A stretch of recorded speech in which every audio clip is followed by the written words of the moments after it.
So this is going to be a little bit difficult for us to document because I want to tell the life of the gentleman that built this cabin without giving out the location.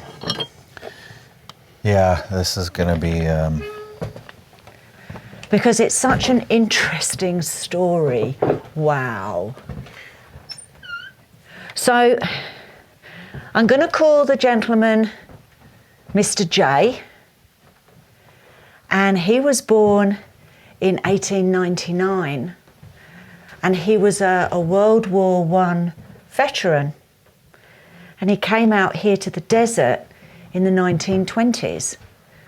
Now, two things about Mr. J is when he joined the army, he was in the medical corps, but he was also taught other soldiers about ammunition. So he was an explosive expert, which helped later in his life because of all the mining claims he did. Yeah. No, this is... it is an incredible story, and this is just like walking into somebody's home. This has been cared for incredibly well. And the family doesn't want this place to be shared because they have incredible memories here. The daughter grew up here. Yeah. So Mr. J had two children. He was married in the 1940s and lived here on and off with his two kids and his wife. Then they did move away for a while, but he used to come back at the weekends to maintain the cabin and also all of his mining claims. Do you know he had over 56 mining claims in the area? wow. I'm almost speechless. This is probably the most incredible cabin we've ever come across. Well, he retired in 1964 and then came here for the last 20 years of his life, or 19 years of his life. He did become ill in 1983 and went to live with his daughter in LA and then passed away in 1984.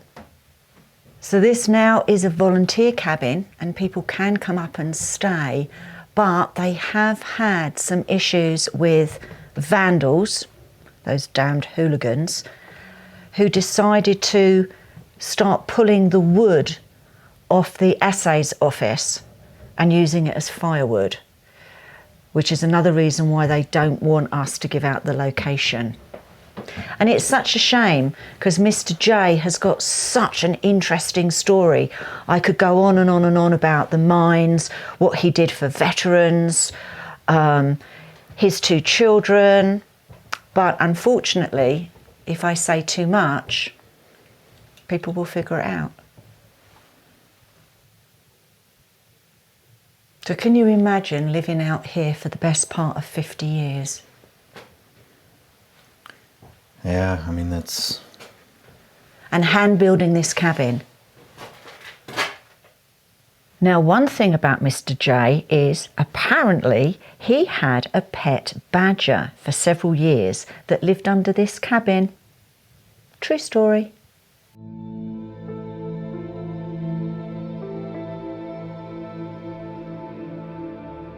Right inside the assay office now. See some bottles that people have found to place in here, and then next door would have been his powder room. Mm-hmm.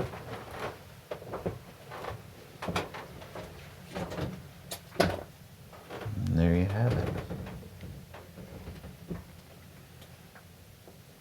Now, one of the memories his daughter has living here, as a child growing up, she did say that the only time she ever was a little bit scared was having to go to the loo in the middle of the night.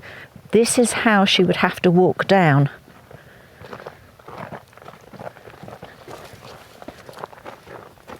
Yeah, and keep in mind, it is extremely dark out in the desert when there's no moon or anything, so could be quite treacherous. And of course, No trip would be complete without a trip to the loo. Outhouse rules. Always keep the door closed. Leave enough paper for the next miner. Please close the lid. Leave it clean, please. Put a little lime down the hole, but be careful, it burns skin, so avoid getting any on the seat. So this is Mr. J's final resting place. 1899 to 1984.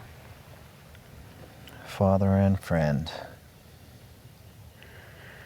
Well, I can say honestly, Jay was the absolute definition of a true American. He was a veteran, he was a hard worker, took care of his family, and left a lasting impression. So it's very honorable. And what a perfect place for his final resting place. Absolutely. In the land that he loved, a far cry from Oklahoma, which is where he was born. Oh, wow. And I guess these other graves, this one I can't read. It says something 1909. Yeah. And this lady here was a friend of Mr. J's.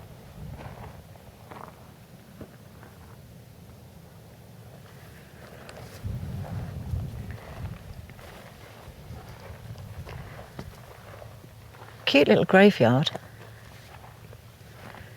And I take it these two must have just had their ashes, seeing as they've got very tiny graves. Right. Yep. And this one doesn't say anything. Unmarked. Persons unknown. Oh.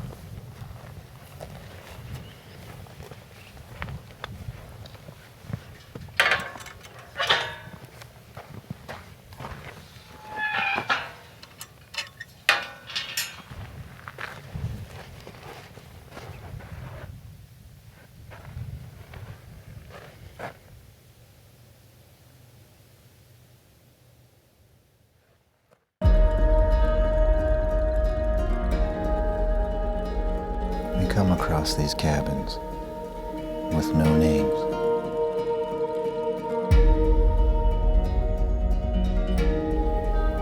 But their stories all seem to be the same.